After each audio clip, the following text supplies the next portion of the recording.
भारत माता की, भारत माता की। नमस्कार।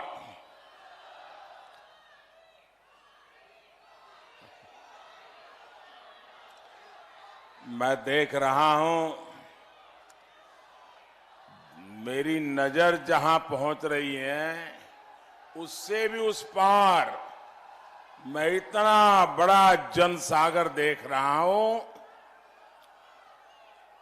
आप इतनी बड़ी तादाद में हमें आशीर्वाद देने के लिए आए, मैं आपका बहुत बहुत आभारी हूं। और यहां तो मैं देख रहा हूं कर्टन के भी पीछे लोगों को तकलीफ हो रही, लेकिन खड़े हैं। ऋषियों मुनियों की तपोस्थली सीतापुर और आसपास से आए सभी भाइयों बहनों को मेरा सर झुका करके प्रणाम।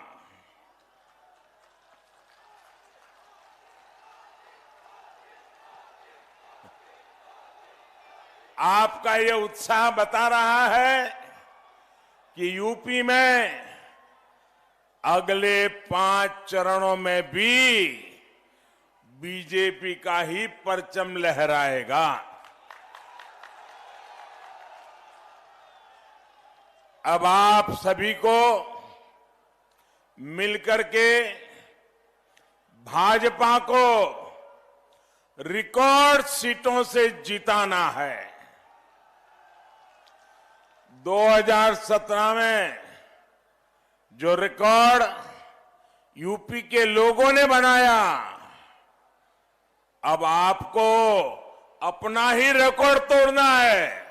तोड़ोगे ना? पक्का? आप याद रखिए, यूपी में भाजपा सरकार होने का मतलब है दंगा राज, माफिया राज, गुंडा राज, इन पर बराबर कंट्रोल है कि नहीं है? है कि नहीं है?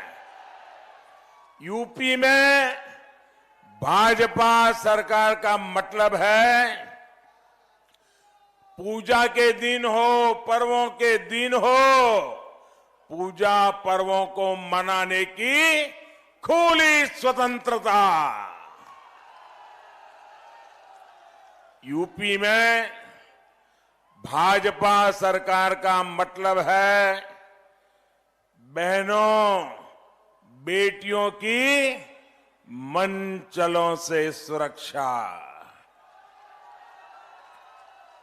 यूपी में भाजपा सरकार का मतलब है गरीब के कल्याण के लिए निरंतर काम।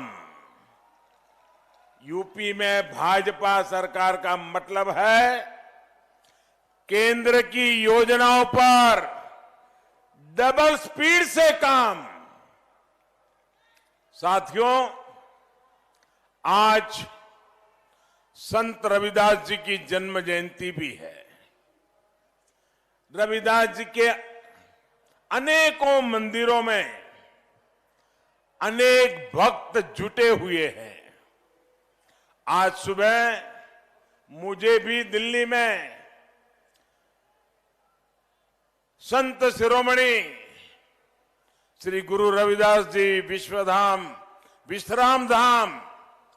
विश्राम धाम मंदिर में जाने का सौभाग्य मिला। मान्यता है कि जब एक बार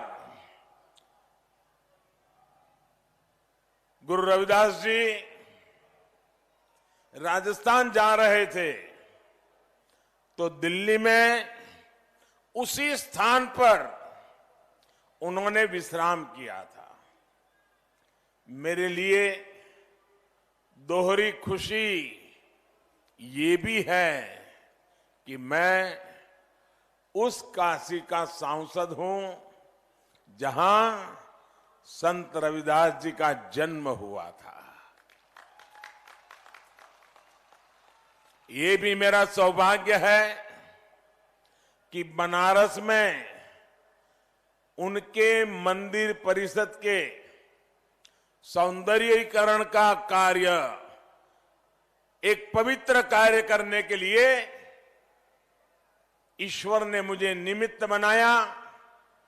मुझे एक माध्यम के रूप में इतने सालों से जो काम नहीं हुआ था, वो काम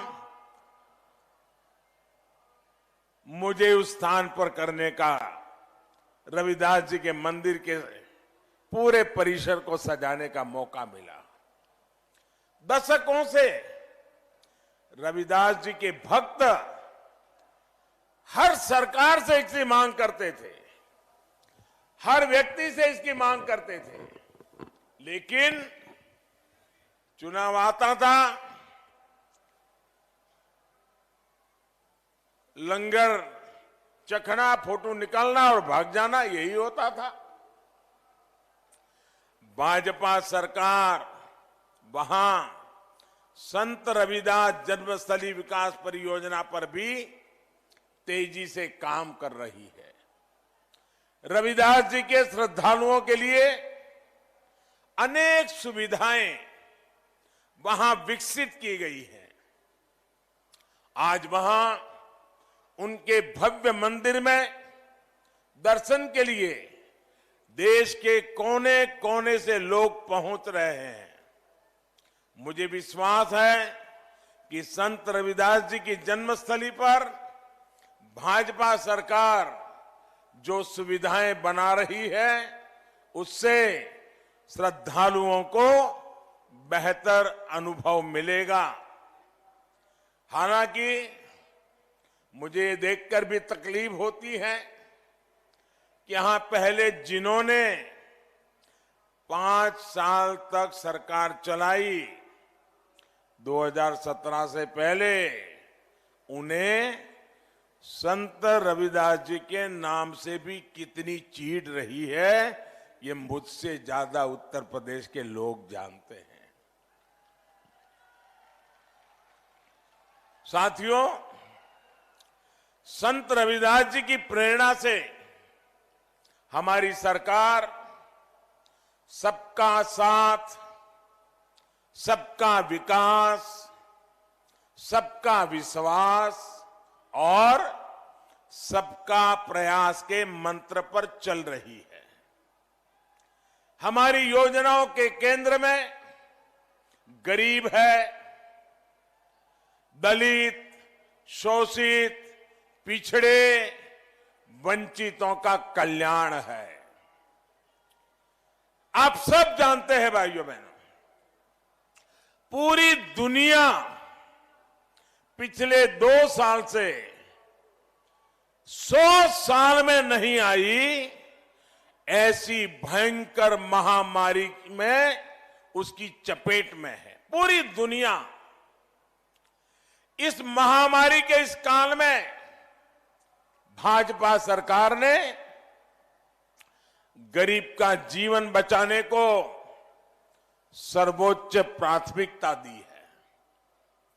संत रविदास जी भी कह गए थे, और मैं जो रविदास जी जो कह के गए तो बताऊंगा, तो आपको भी विश्वास होगा कि हमारा काम करने का तरीका, हमारा काम करने की प्राथमिकता पूज्य संत रविदास जी ने जो सदियों पहले मार्गदर्शन किया था, उसी नक्शे कदम पर चलना की है।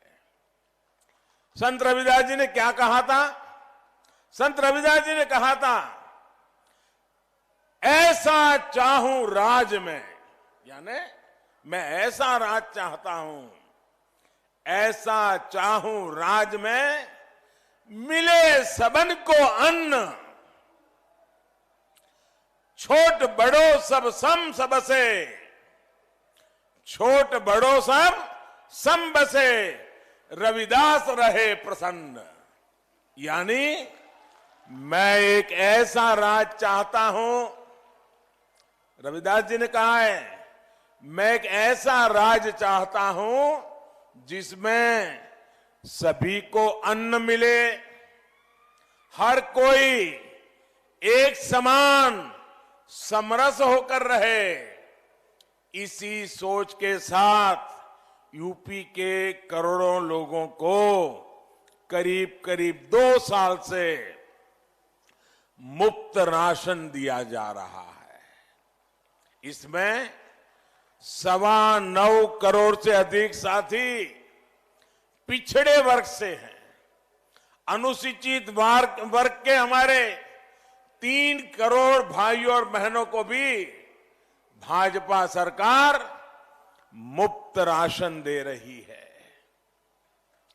करीब 3 करोड़ साथी सामान्य वर्ग के गरीब परिवारों के भी है। अल्पसंख्यक समाज के भी लाखों साथियों को इसका लाभ मिल रहा है। जब गरीब की तकलीफ का एहसास हो तो ऐसे ही काम होता है, ऐसे ही काम किया जाता है। गरीब का राशन जो पहले माफिया लूट लेता था, उसका एक एक दाना आज गरीब के घर पहुंच रहा है। इस पूरे कोरोना काल में मैं एक बात पर हमेशा ध्यान केंद्रित कर रहा कि किसी गरीब के घर में ऐसा दिन नहीं आना चाहिए ताकि घर का चूल्हा न जला हो। गरीब के घर में किसी को रात को भूखा सोना न पड़े, इसके लिए हम जागते रहे हैं। और सरकार इस पर 2,60,000 करोड़ रुपए से ज्यादा खर्च कर रही है। गरीब भले ही किसी भी वर्ग का हो, दलित हो, पिछड़ा हो, वो जानता है कि किसने संकट के समय में साथ दिया और कौन संकट के समय लापता हो गया था। ये गरीब बराबर अपने दिमाग में भर के रखता है। साथियों, कोरोना के इस समय में गरीबों को मुफ्त वैक्सीन का भी हमारी सरकार ने पूरा ध्यान रखा है। पहले की सरकारों के समय कभी ऐसे अभियान चलाकर, इतना बड़ा अभियान चलाकर समय सीमा में गरीबों को मुफ्त वैक्सीन नहीं दी गई है। आजादी के इतने सालों के बाद ये पहली बार हुआ है। पहले तो हालत ये थी कि पहले की सरकारों का वैक्सीनेशन कार्यक्रम हमारे गांव तक, आदिवासी इलाकों तक ठीक से पहुंच भी नहीं पाता था। बरसों बरस कार्यक्रम चलते थे, गरीबों को वैक्सीन की एक डोज नहीं लग पाती थी। आज ये भाजपा सरकार है जो देश के कोने कोने में गरीब से गरीब को मुफ्त वैक्सीन लगवा रही है। भाइयों बहनों, मैं आपसे पूछना चाहता हूं, जरा जवाब देंगे? मैं सवाल पूछूं, जवाब देंगे? जरा जोरों से बताएं तो पता चले। जवाब देंगे? इधर वाले देंगे, यहां वाले देंगे? आप मुझे बताइए, आपने वैक्सीन लगवाई है? हाथ ऊपर करके बताइए, लगवाई है? आपको वैक्सीन के लिए एक पैसा भी खर्च करना पड़ा है? आपके घर घर सरकार ने चिंता की है कि नहीं की है? इतनी बड़ी महामारी में आपके आपके परिवार के आपके गांव को लोगों की जिंदगी बचाने के लिए हमने जी जान लगा दी कि नहीं लगा दी? भाइयों बहनों, विदेशों में कोरोना का यही टीका बहुत ज्यादा कीमत पर लग रहा है, लेकिन भारत में भाजपा की सरकार हमारे लिए तिजोरी नहीं, मेरे देशवासियों की जिंदगी बहुत उत्तम है, कीमती है। तिजोरी खाली कर देंगे, लेकिन टीका घर घर पहुंचा के रहेंगे। ये काम हमने किया है। ये इसलिए क्योंकि हमें गरीब की, दलित की, हर पीड़ित, शोषित, वंचित की चिंता है, उसकी परवाह है।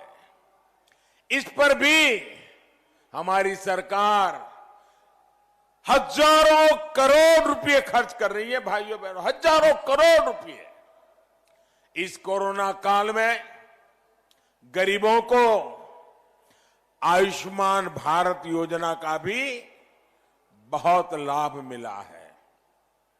जो गरीब पहले अच्छे अस्पताल में इलाज की सोच भी नहीं सकता था, और मैंने तो देखा है क्योंकि मैं भी आप ही की तरह एक बहुत ही सामान्य परिवार से आया हूं। मैंने गरीबी के भाषण नहीं सुने, मैं गरीबी जी करके आया हूं। गरीब की जिंदगी क्या होती है, ये मैं उससे गुजर करके आपके बीच में पहुंचा हूं। भाइयों बहनों, गरीब के घर में मां अगर बीमार होती है,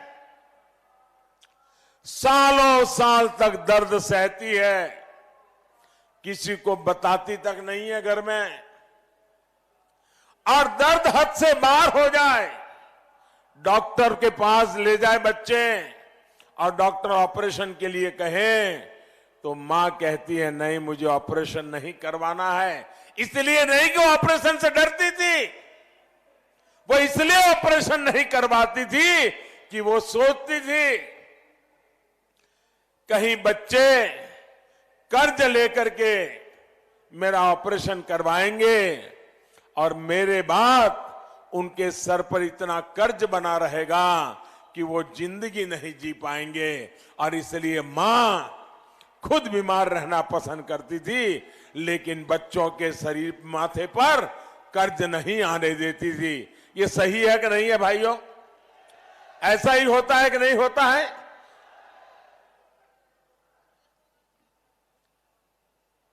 इस दुख को कौन दूर करेगा भाइयों?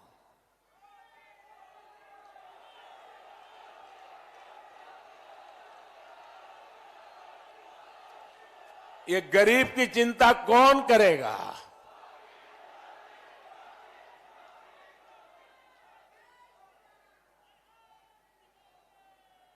अगर गरीब मां बीमार है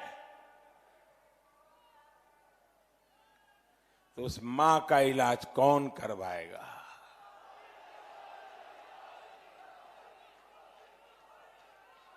और इसलिए हमने प्रधानमंत्री आयुष्मान योजना ला करके हर गरीब परिवार के व्यक्ति को 5 लाख रुपए तक अगर खर्च आता है तो उसका सारा जिम्मा हमने उठा लिया, ताकि मेरा कोई गरीब परिवार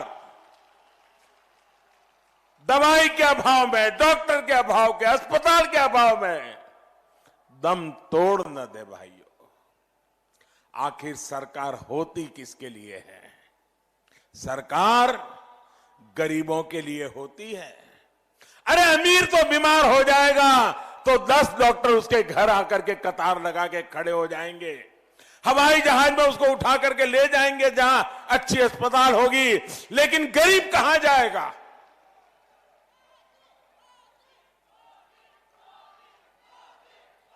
और इसलिए भाइयों बहनों, डबल इंजन की सरकार, डबल शक्ति से यूपी को उत्तम प्रदेश बनाने के लिए, गरीब को सशक्त करने के लिए काम कर रही है।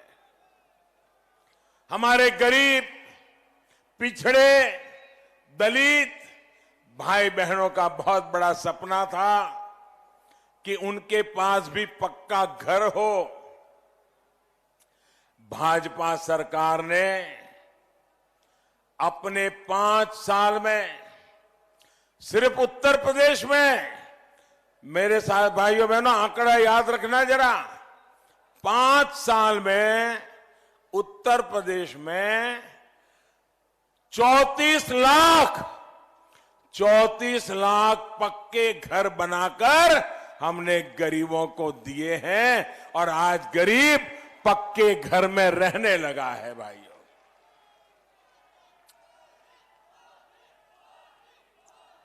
और जिनको अभी घर मिला नहीं है उनको भी मैं विश्वास दिलाता हूं, ये काम अभी भी तेजी से चल रहा है।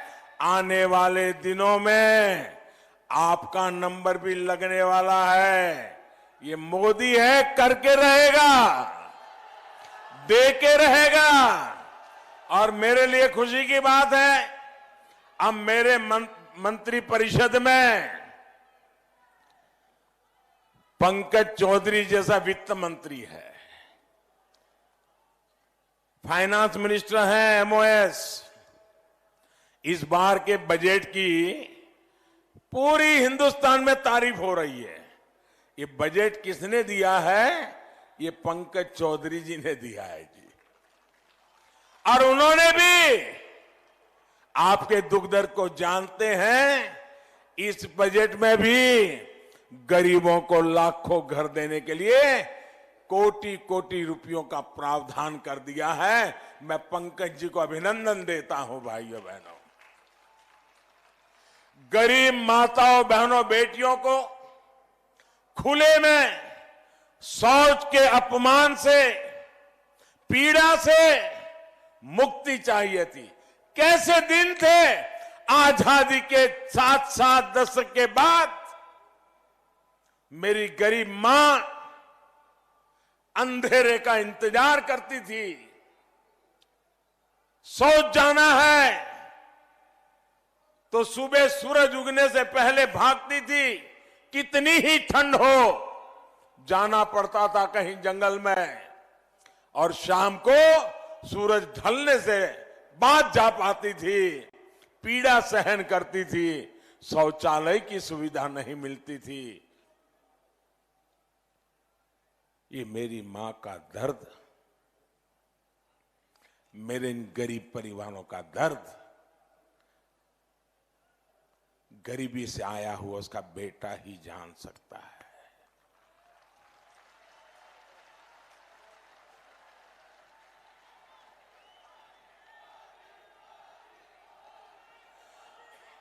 भाजपा सरकार ने यूपी में 2 करोड़ से ज्यादा इज्जत घरों का, शौचालयों का निर्माण करके उनके जीवन की बहुत बड़ी परेशानी दूर की।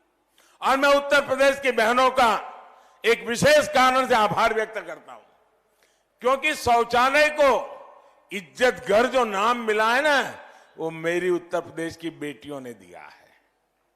मैं पहली बार जब उत्तर प्रदेश में दौरा कर रहा था, शौचालय बनाने के बाद मैं एक गांव भी चला गया, तो मैं शौचालय बनाने का वहां काम करने में उनके साथ जुड़ा था। तो बेटियों ने इसे इज्जतघर शब्द दिया था और मैं समझ गया था कि मेरी बहन बेटियों के लिए ये शौचालय कितना बड़ा महत्वपूर्ण है। ये दिल्ली में आज तक शासन करने वालों को गरीब की जिंदगी में शौचालय क्या होता है ये इनकी समझ के बाहर है भाइयों बहनों। मुझे इसकी समझ है। भाइयों बहनों, रसोई घर के धुएं को, उसी में जिंदगी जीना हमारी माताओं बहनों ने उसे ही अपना भाग्य समझ लिया था। दिन भर चूल्हे के आग से निकलते हुए धुएं, उसमें खाना पकाना, धुएं के कारण बच्चों की आंखें जल रही हैं, रो रहे हैं।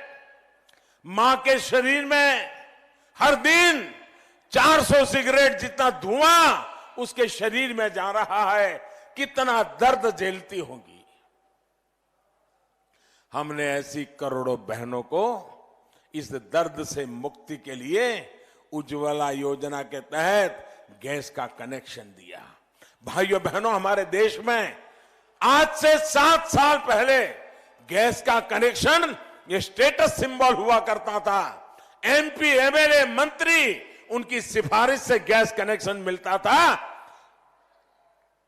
सिर्फ प्रधानमंत्री बदल गया, सोच बदल गई और सामने से जाकर के गैस का कनेक्शन देना शुरू कर दिया। भाई,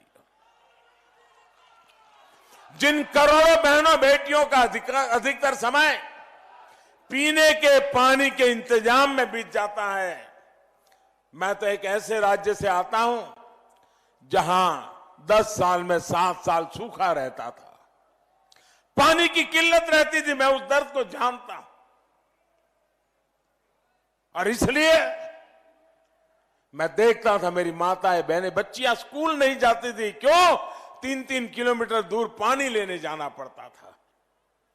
भाइयों बहनों, आज हमने नल से जल ये बड़ा अभियान चलाया है और पानी की सुविधा घर में पहुंचे, सरकार इसकी चिंता कर रही है। हर घर जल अभियान, इस पर यूपी में तेजी से काम किया जा रहा है। भाइयों बहनों, आप ये भी जान लीजिए, आपको कई नेता मिल जाएंगे, बहुत बड़ी बातें कहेंगे, हम आपको इतने पैसे दे देंगे। दूसरा आएगा, हम वो 1000 दे रहा है तो मैं 1100 दे दूंगा। तीसरा आएगा, ये मुफ्त देता है तो मैं 2 चीज मुफ्त देंगे। ऐसे ही राजनीति में आजकल खेल चल रहा है। लेकिन मैं आपसे पूछना चाहता हूं, जरा मुझे जवाब देना दोस्तों। आपके पास घर है, शानदार बंगलो है, गाड़ी है, उद्योग है, व्यापार है, खेत है, खलिहान है, सुख ही सुख है, दुख का नामो निशान नहीं है। लेकिन आपका जवान बेटा या आपकी जवान बेटी घर से बाहर गई है और शाम को उसका डेड बॉडी, उसका मृतदेह घर आ जाए तो ये घर किस काम का, ये बंगलो किस काम का, ये पैसे मिलकर किस काम की? आपको चाहिए सुरक्षा। सुरक्षा चाहिए कि नहीं चाहिए? सुरक्षित जीवन होना चाहिए कि नहीं होना चाहिए? आपको सुरक्षा मिलनी चाहिए कि नहीं मिलनी चाहिए? जब कानून का राज नहीं होता तो सबसे ज्यादा पीसना मेरे गरीब को ही पड़ता है। असुरक्षा की जिंदगी जीनी पड़ती है। माफियाओं के राज में गरीब की सुनवाई नहीं होती। उत्तर प्रदेश में पहले जो गौर परिवारवादियों की सरकार रही, उन्होंने यूपी का यही हाल बना रखा था।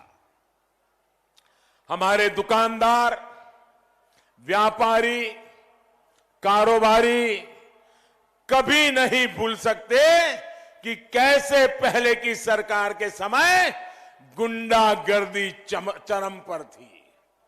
हर एक दुकानदार स्थानीय गुंडों की घुड़की और धमकी सुनने के लिए मजबूर रहता था। कारोबार के सिलसिले में शहर के दुकानदारों को गांव आना, गांव के दुकानदारों का शहर जाना लगा ही रहता था। लेकिन पहले आए दिन व्यापारियों से, दुकानदारों से पैसा लूट लिए जाने की खबरें अखबारों में छाई रहती थी भाइयों बहनों।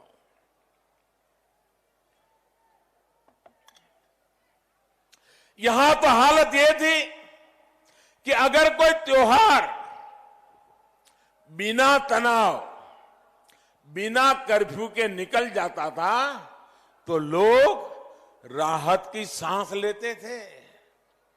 अब योगी जी की सरकार यूपी के लोगों को इन दंगाइयों से, अपराधियों से मुक्ति दिलाने का काम कर रही है।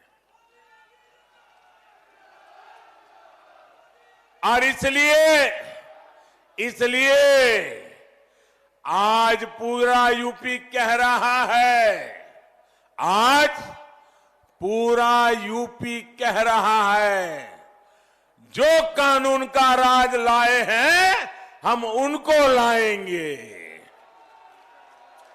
जो कानून का राज लाए हैं हम उनको लाएंगे। साथियों, उत्तर प्रदेश में तो पारंपरिक लघु और कुटीर उद्योगों की एक समृद्ध विरासत है।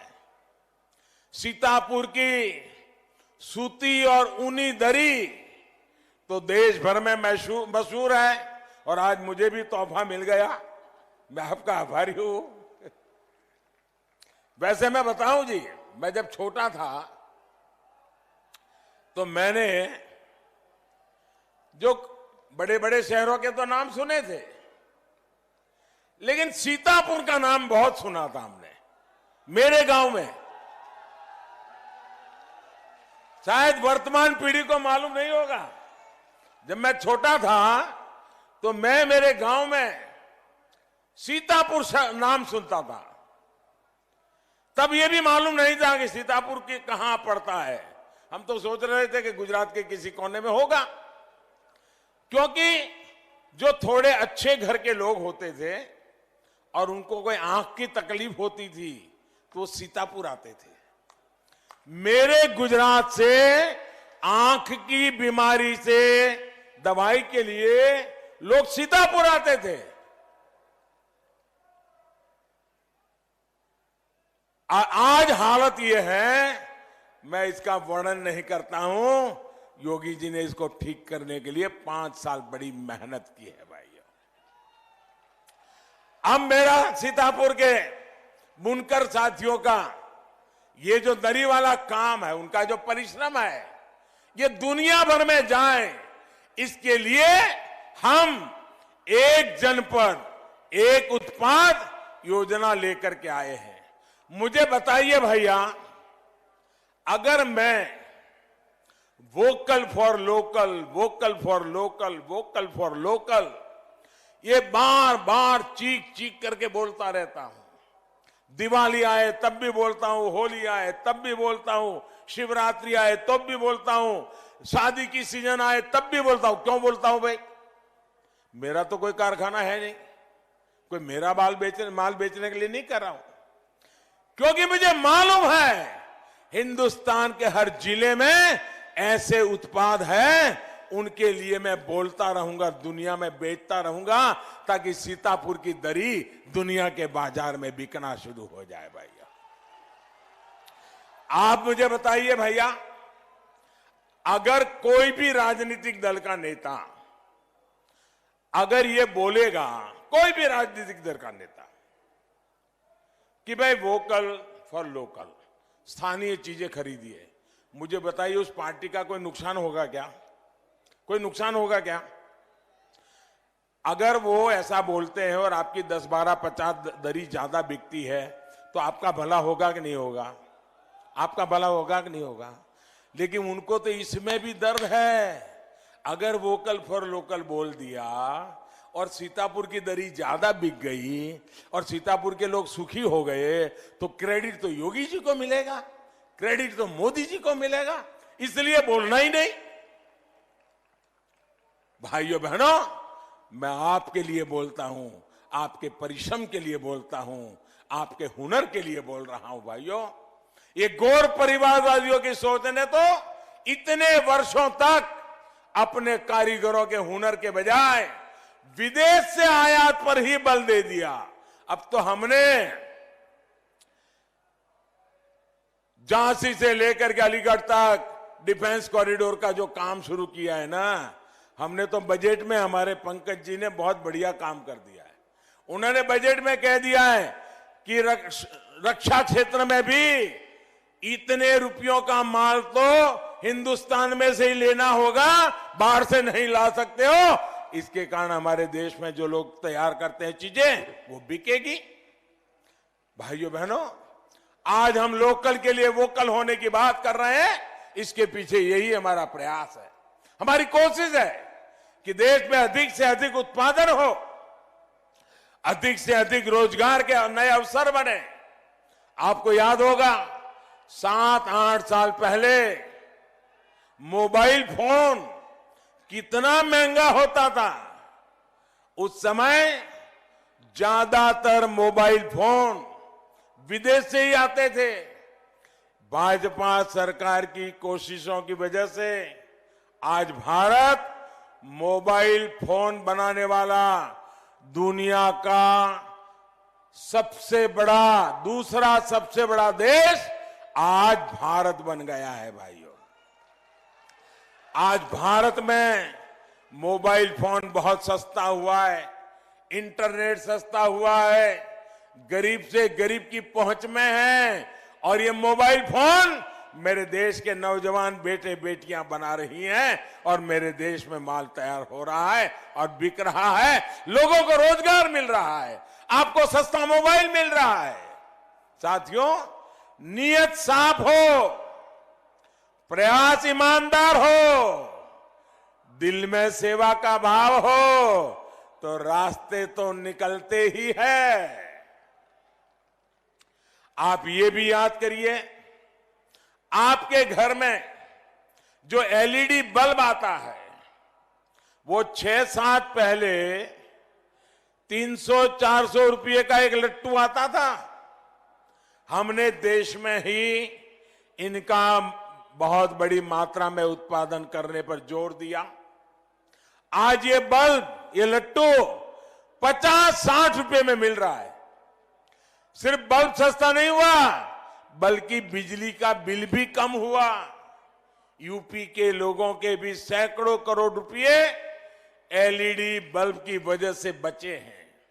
भाइयों और बहनों, योगी जी के नेतृत्व में रोजगार और स्वरोजगार की दिशा में भी अभूतपूर्व प्रयास किए गए हैं। मैं एक और आंकड़ा देना चाहता हूं, जो कोरी बातें करने वालों की पोल खोलने के लिए बहुत जरूरी है। 2007 से लेकर 2017 तक के 10 सालों में इन्होंने 2 लाख से भी कम सरकारी नौकरियां यूपी के युवाओं को दी थी। कितनी नौकरियां भैया? 2 लाख से कम। कितनी? 2 लाख से कम। कितने? 2 लाख से कम। और कितने समय में? 10 साल में। जबकि योगी जी की सरकार ने अपने 5 साल में 4.5 लाख सरकारी नौकरियां दी है। और आप ये भी याद करिए कि गौर परिवारवादियों की सरकार में नौकरियां किस तरह मिलती थी, लोगों को क्या क्या पापड़ बेलना पड़ता था, ये मेरे उत्तर प्रदेश के नौजवान जानते हैं। भाइयों और बहनों, 2017 से पहले खनन माफिया और भू माफिया का ही राज चलता था। माफियावादियों को तब बार बार बाढ़ से जूझते सीतापुर के गांवों की चिंता क्या कभी हो सकती है क्या, जो लूटने में लगे हैं? योगी जी की सरकार ने इस चुनौती के समाधान के लिए ईमानदार प्रयास किए। नैमिषारण्य को लेकर भी गौर परिवारवादियों का रवैया क्या क्या क्या था वो आप मुझसे ज्यादा जानते हैं। हमारी सरकार ने नैमिषारण्य के विकास के लिए भी ठोस कदम उठाए हैं। साथियों, जिन्होंने यूरिया तक लिए किसानों पर लाठियां चलाई, वो गांव किसान का हित नहीं सोच सकते। सीतापुर के किसान कभी नहीं भूल सकते कि कैसे गन्ना बेचने आए किसानों पर मिल के फाटक के सामने लाठियां बरसाई गई थी। ये सीतापुर की बात आपको याद होगी भाइयों। इनका ट्रैक रिकॉर्ड गन्ना फैक्ट्रियों को बंद करने का भी रहा है। योगी सरकार नई गन्ना फैक्ट्रियां भी लगा रही है और पुरानी फैक्ट्रियों की क्षमता भी बढ़ा रही है। आज गन्ना किसान को पर्ची घर बैठे अपने मोबाइल पर ही मिल रही है। हम इथेनॉल के उत्पादन पर भी जोर दे रहे हैं ताकि गन्ना किसानों को आय का एक और विकल्प मिले। पशुपालन से गांव के किसान की आमदनी बढ़े, इसके लिए भी हम ईमानदार प्रयास कर रहे हैं। हम बेसहारा पशुओं के लिए पशुशालाएं बनवा रहे हैं ताकि किसानों की दिक्कत कम हो। कोशिश ये भी है कि पशुओं के गोबर से भी अतिरिक्त आय किसान को मिलना शुरू हो जाए। साथियों, यूपी का विकास वो लोग नहीं कर सकते जो दंगाइयों को, गुंडों को, माफियाओं को बढ़ावा देते हैं। उत्तर प्रदेश के जागरूक लोग इस बात को भली भांति जानते हैं। इसलिए उत्तर प्रदेश के लोग जी जान से कह रहे हैं, आएगी तो भाजपा ही, आएगी तो भाजपा ही, आएंगे तो योगी ही। लेकिन आपको एक बात का ध्यान रखना है, ये दंगावादी आप लोगों को बांटने की हर संभव कोशिश कर रहे हैं, लेकिन आपको एकजुट रहना है। एकजुट होकर के मतदान करना है। और आप याद रखिए, पहले मतदान, कमल निशान, फिर दूसरा कोई काम। मेरे साथ जोर से बोलिए, भारत माता की, भारत माता की। मेरी उम्मीदवारों से प्रार्थना है जरा आगे आ जाए और पंकज जी भी उनके साथ आगे आ जाए। जरा हमारे एमपी साहब से जरा आगे आ जाए। मेरे साथ बोलिए हाथ ऊपर करके, भारत माता की, भारत माता की, भारत माता की। बहुत बहुत धन्यवाद।